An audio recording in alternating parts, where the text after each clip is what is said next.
kind of excited to show you that we finally have entities in the game that can move and collide with the environment.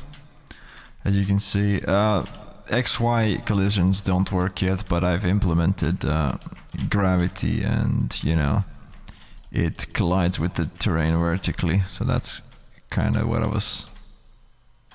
how I was testing this. And it's quite expandable because I can change the, you know, the size of the entity. It can be quite big. 5 by 5 by 5. Let's do that. It's gonna be huge on the screen, but just, you know, to demonstrate. Oh, that's kind of big. Oh, I think I know why. Hold on, I got a typo somewhere in here. Yes. So this is supposed to be. This is supposed to be 1. Okay. Because it looked weird. Okay, that's a 5 by 5. Obviously XY doesn't work yet, so you can phase through blocks, but you can see that as soon as it moves off the edge of the block, it slides perfectly off the block. So after a bit of struggle, I've managed to implement a simple pathfinder. It doesn't actually move the object, it just looks for a path. But as you can see, if I click on a tile, it says it's trying to find a path to that specific tile, and then it found one with distance 0. It's actually distance 1, but you know. So that's, if I click there, distance 2. So I have it set to find a path of maximum distance of 10, which is 9 in this case. So if I try to go any farther, it just says too far. See, but here's okay. That's 8, that's 9. That's 9, and then one more is too far. Hi there, so I'm actually doing some testing. I'm trying to... I don't know if I showed yesterday that I finished the pathfinding. Oh yeah, I remember I did now. But I'm trying to optimize it, and I'm trying to make it so that it's actually following the path. So I've just created this debug thingy, and I thought it looked cool, so I wanted to share it. Okay, so I managed to... Oh, what the... Yeah, now it's stepping, as you can see, but I've commented this out so it doesn't actually do anything. So now I'm actually trying to get it to move to the destination. So that's kind of the next thing here. Alright. So as you can see, I've built an arena for this guy because he's just not moving the way I want him to. Oh, that's weird. Huh. Why is he going that fast for?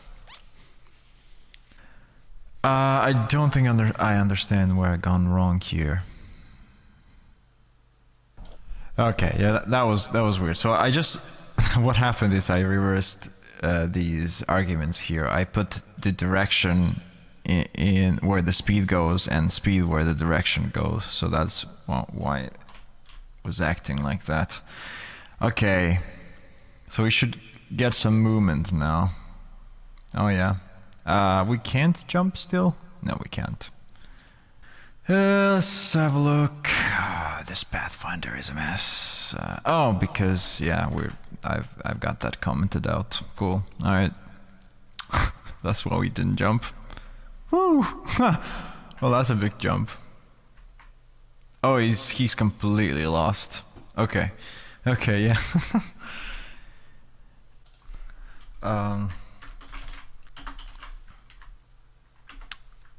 let's just make it so that if there's no pathfinder, he just moves 0, so he stops moving. If you know, if we lose track of the pathfinder, yeah, like right there. Okay, so that's good. I feel like gravity should be a little higher, and I guess this can be a lot lower, but since we put gravity up, let's just see.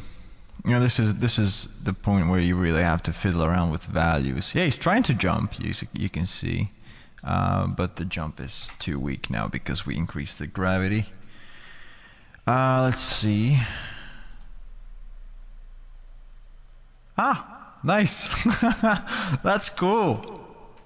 I've never actually built a system like this before. This is very exciting for me. This is my first time making a Pathfinder. Well, a Pathfinder in general, but also the fact that it's 3D, it's kind of cool. Oh, that's weird. Okay, why you...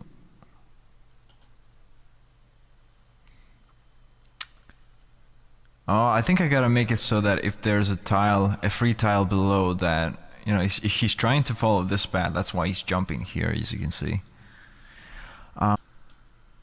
I gotta make it so that, sorry, let's get rid of this. It's just spamming.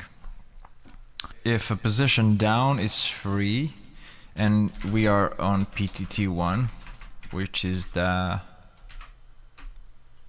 equals 0 actually in this case, then we continue.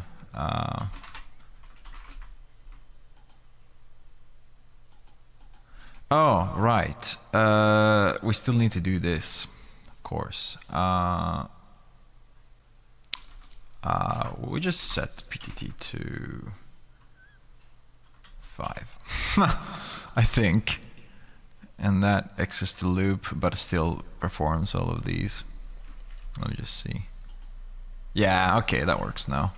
It's an ugly solution, but yeah, okay. He's definitely following that path. Very nice. Okay.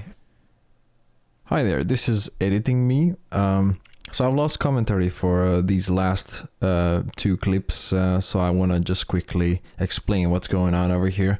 So I've actually scrapped completely the whole pathfinding algorithm that I've built so far, and I replaced it with my variation of the A-star algorithm adapted to 3D.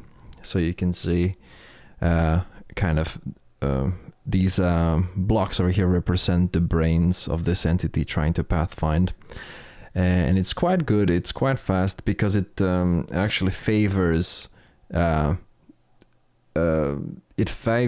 pathfinding into the direction of where the click happens. It doesn't just go randomly outwards, so it's quite a bit faster, and it looks cool.